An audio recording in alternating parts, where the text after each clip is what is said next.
आज राजकीय मूंधड़ा विद्यालय में प्रार्थना सभा में सभी विद्यार्थियों को गोवंश एवं पर्यावरण संरक्षण के लिए प्लास्टिक इस्तेमाल कम से कम करने एवं उसका सही निस्तारण करने की अपील की गई।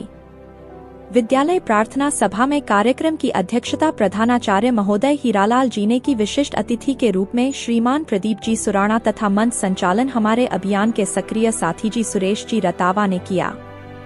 सभी विद्यार्थियों को प्लास्टिक निस्तारण के लिए ज्यादा से ज्यादा संख्या में इको ब्रिक्स बनाने की अपील की।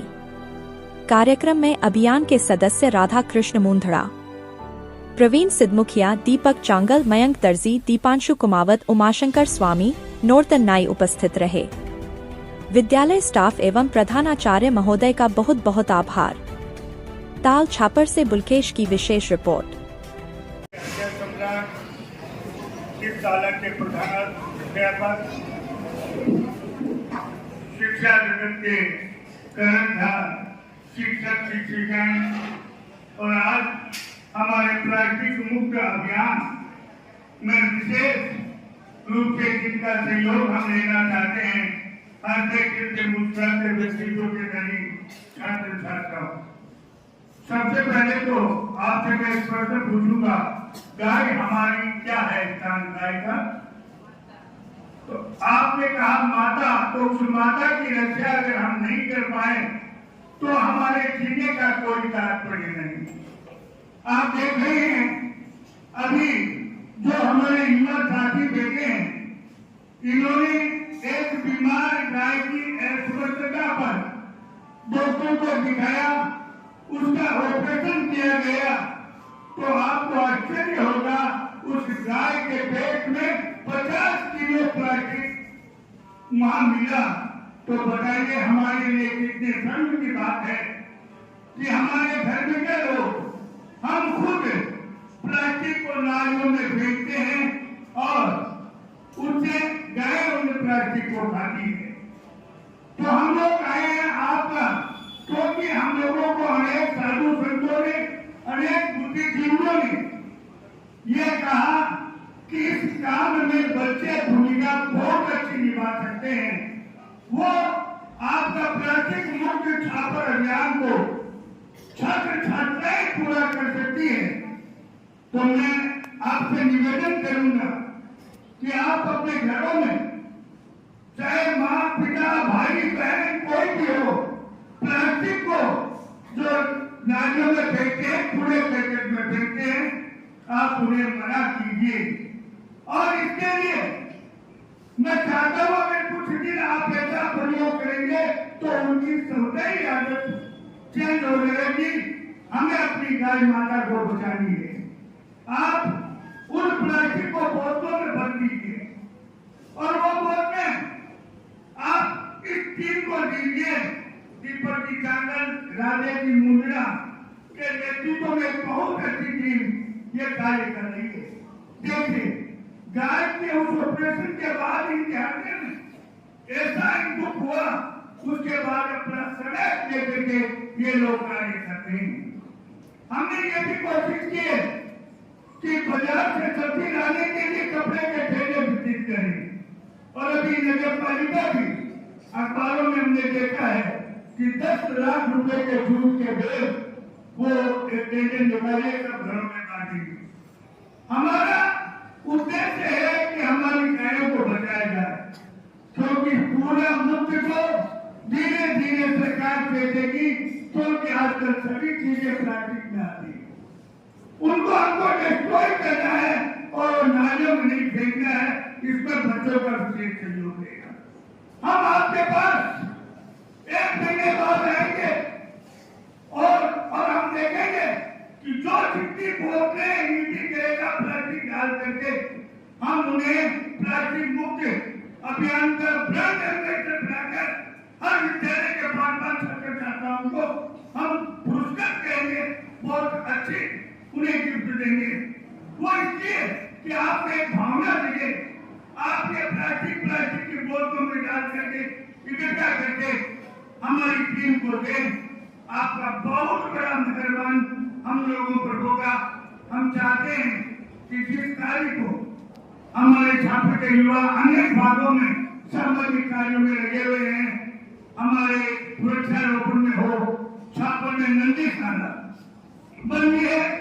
छापर गौशाला को बहुत बहुत धन्यवाद कि जितने साल हमारे बीते थे, मैं कह रहा हूँ छापर के 75% खान नंदी खाना में चले गए। आप देख रहे हैं पूरे जो खान आ रहे हैं वो गाँव के लोग छोड़ करके जा रहे हैं। फिर भी हमारे कार्यकर्ता बहुत मुस्तैदी से इस संबंध में कार्य कर रहे हैं।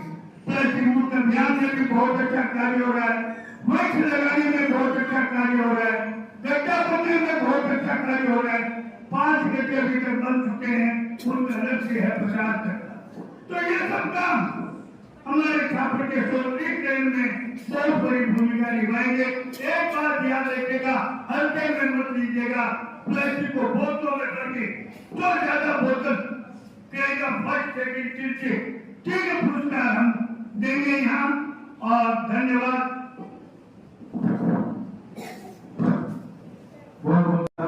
इस कार्यक्रम के प्रमुख संचालक श्रीमान दीपक जी से निवेदन करूंगा कि वे आए और अपना ये बात रखें, विद्यार्थियों से उनकी क्या अपेक्षाएं हैं वे अपनी बात को रखें। श्री जी को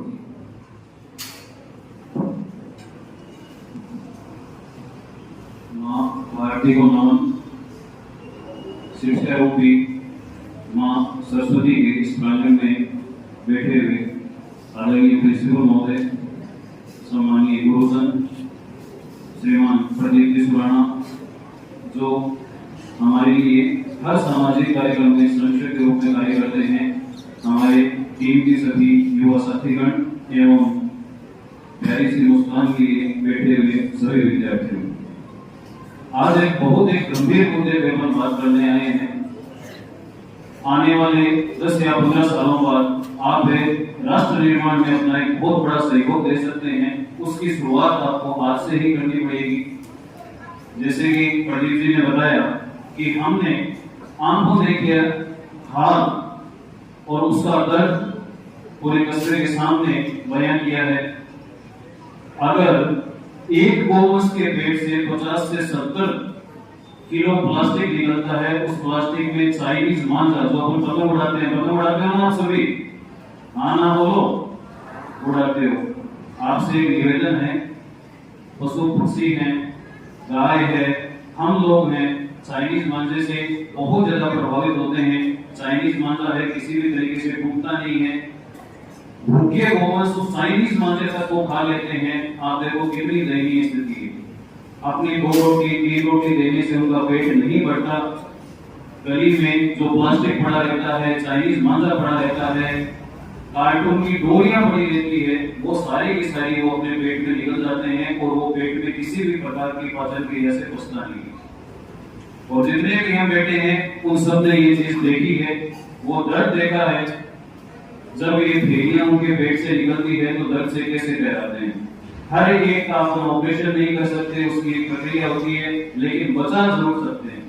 प्यारे बच्चों, यह काम सिर्फ हमारा आपका नहीं है, एक अलग जगह नहीं है अपने को, हमारे कस्बे से, हमारे क्षेत्र से, हमारे राष्ट्र में, एक राष्ट्र में अलग पहचान बनानी है कि छापर कस्बे से इस चीज की शुरुआत हुई। बच्चा हर वयस हर वृद्ध इस अभियान में शामिल हुआ और उसने अपना योगदान दिया। मैं माफी चाहूंगा सुरेश जी सर, आपके शब्दों को थोड़ा सा परिवर्तित करना चाहूंगा। मुख्य संचालक जो ये जितने भी बैठे हैं सर, वो सारे के सारे हैं, मैं कोई मुख्य संचालक नहीं हूँ। प्रत्येक कस्बे वासी और आप सभी इस कार्यक्रम के मुख्य संचालक हैं। जितने भी बच्चे बैठे हो मुख्य संचालक है, कोई इसका मुख्य नहीं है। हम केवल सब मिलकर प्रयास कर रहे हैं। आज हम 10 जने हैं, हो सकता है आने वाले समय में आप लोग हमारे साथ मिलकर अपन 1000 जनों के साथ मिलकर बहुत अच्छी टीम के साथ काम करें। विद्यालय एक ऐसी पृष्ठभूमि होती है जहां 1 या 2 नहीं, संपूर्ण राष्ट्र की नींव तैयार होती है। और मैं यहाँ के सभी शिक्षकों को बहुत आभार देना चाहता हूँ कि आप लोगों ने तो वैसे ही हमारे कस्बे में एक अलग पहचान बना रखी है। सरकारी विद्यालयों में, प्राइवेट विद्यालयों की तुलना में आप बहुत अच्छा रिजल्ट देते हैं, इसके लिए आपका बहुत आभार। बहुत अच्छे आप मेहनत करते हैं। मैं खुद एक प्राइवेट स्कूल संचालक हूँ और मैंने ये चीज पिछले 20 सालों से देखी है कि किस प्रकार से प्राइवेट स्कूल से जैसी गतिविधियां आप यहाँ पे संचालित करते हैं। प्रार्थना देखिए, प्रार्थना में बहुत सुंदर तरीके से नियोजन होता है। प्रशंसनीय काम की हमेशा प्रशंसा ही होती है। तो मैं आप सभी अध्यापकों का बहुत बहुत आभार व्यक्त करना चाहता हूँ। जिस उद्देश्य से हम आए हैं वो आपके सामने थोड़ा सा स्पष्ट कर दूं, ध्यान से सुनिएगा। हमारी माँ को बचाना है। किसको बचाना है?